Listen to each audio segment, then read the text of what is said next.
The logo on your guitar says America. The headstock says America. But flip most of them over, and the truth is stamped in small print. Made in China. Nearly every guitar brand you trust has quietly left. Only 5 never did. In the 5th place, Gibson's story is less about unbroken tradition and more about survival under fire. Founded in 1902, Gibson once defined the American electric guitar, but by 2018, the company teetered on the edge of collapse, buried under roughly $500 million in debt, and forced to file for Chapter 11 bankruptcy. A $135 million rescue loan kept the lights on, but only after a public reckoning that stripped away failed side businesses and forced Gibson to refocus on what built its name: guitars, and only guitars. Today, Gibson electrics are still crafted in Nashville, Tennessee, while acoustics come out of Bozeman, Montana. The Les Paul and SG, 2 of the most iconic models in music history, are still made by hand on American soil. That continuity is hard-won. The company's near collapse exposed just how fragile American manufacturing can be in a globalized market, but Gibson's flagship models remain proof that, even after crisis, some legends refuse to leave home. But one of these companies almost didn't survive. Number 4. Fender's American story is both a badge of honor and a study in corporate adaptation. Leo Fender started out in a small Fullerton radio shop in 1946 building amplifiers, and soon after, the world's first mass-produced solid-body electric guitar. That California spirit still lingers in the Corona factory, where every American professional Stratocaster and Telecaster is shaped, finished, and set up by skilled hands. The Corona plant, opened in 1985, stands as the heart of Fender's U.S. operations, its machines and luthiers producing the flagship models that carry the Made in USA stamp. But unlike the early days, American production now sits atop a carefully tiered global structure. The Player Series, nearly identical in silhouette, is built in Ensenada, Mexico, at a plant that opened in 1987 to meet the demand for affordable, quality instruments. Meanwhile, the Squier line, once a dormant brand, was revived in Japan in the 1980s and now comes from factories in China and Indonesia, offering budget versions that echo the originals in shape but not in origin. This split defines modern Fender, a brand that keeps its American legacy alive through select lines, while the bulk of its guitars are built far from California. The result is a company with 2 faces, one rooted in the Corona workshop and another spread across the world. That distinction is obvious in the price tags. An American professional Stratocaster commands over $2,000, while a Mexican player model sells for less than half that. The difference isn't just in cost, but in what the label on the headstock truly means. Number 3. Martin's story unfolds in the quiet hills of Nazareth, Pennsylvania, where the company has shaped American acoustic music for nearly 2 centuries. Founded in 1833 by Christian Frederick Martin Sr., Martin remains a family business, now in its 6th generation of stewardship. This continuity is more than a marketing slogan. It's visible in every detail of the factory, where the original blueprints and hand tools still guide the production of flagship models. The dreadnought body shape, now the standard for acoustic guitars worldwide, was born here in the early 1930s, a direct response to the demand for louder, more resonant instruments. Martin's dreadnoughts, like the D28 and D18, are still cut, braced, and finished by hand from solid tone woods on the Pennsylvania shop floor. Each instrument is assembled, sanded, and inspected by skilled luthiers, whose families have sometimes worked at Martin for generations.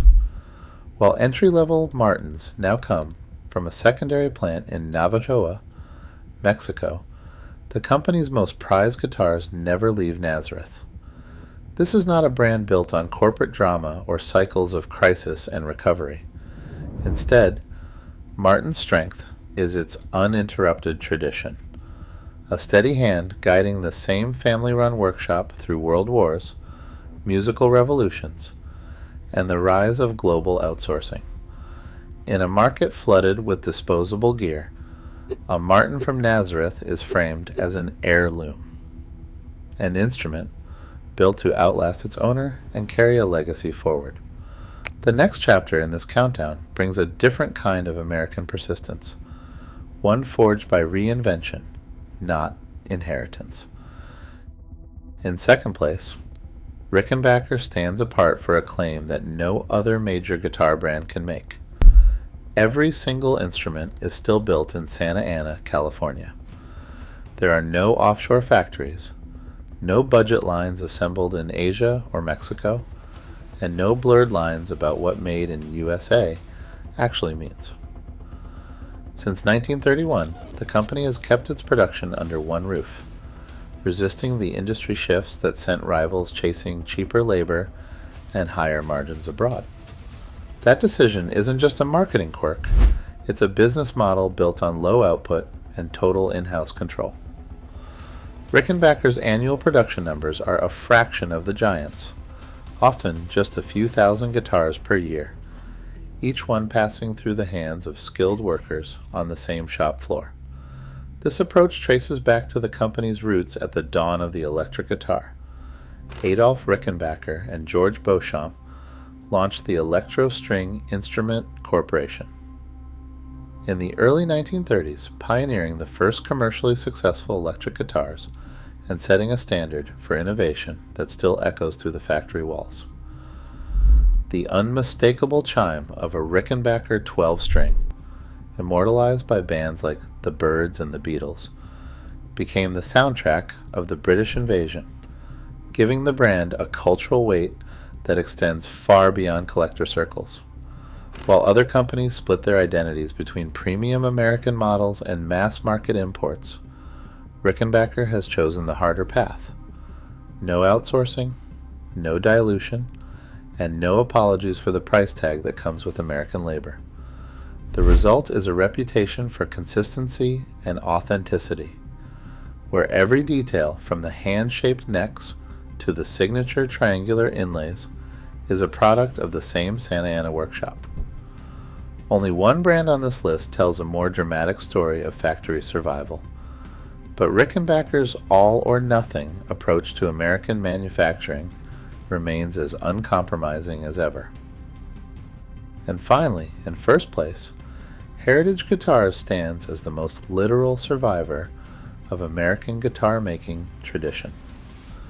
When Gibson shut down its Kalamazoo plant in 1984, a handful of veteran luthiers refused to let the lights go out on more than 6 decades of craft. Instead of following the company to Nashville, they pooled their resources, secured a lease on the original 1917 factory at 225 Parsons Street, and, most crucially, bought much of Gibson's original tooling at auction: presses, jigs, routing tables, the very machines that shaped Les Paul and ES models through the golden era were rolled back into place, ready to continue the work where it left off. The founding team, Marv Lamb, Jim Duraloo, J.P. Moats, and Bill Page, didn't just preserve a brand name. They preserved a way of building guitars. The same 3-story daylight factory, with its tall windows and concrete floors, still hums with the sound of hand tools and finishing sprayers, just as it did when Orville Gibson's apprentices walked those halls.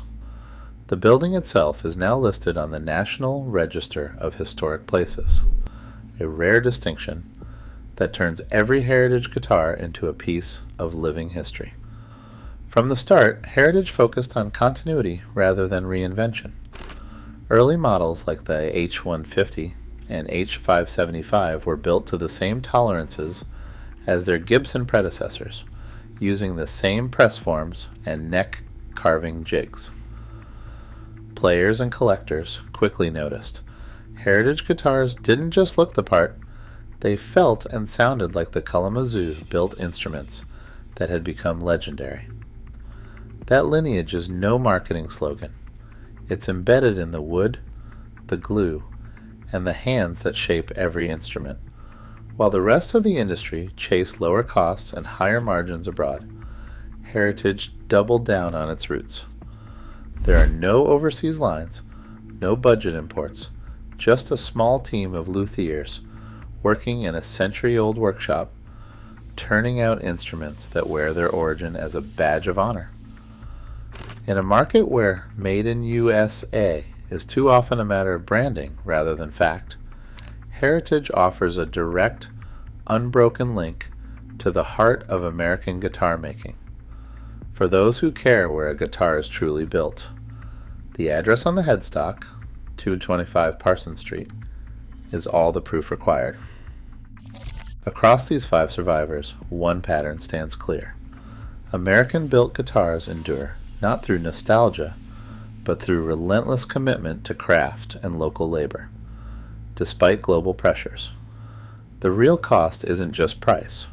It's what we risk losing when Heritage becomes a marketing slogan. Which legacy matters most to you? Let's talk below.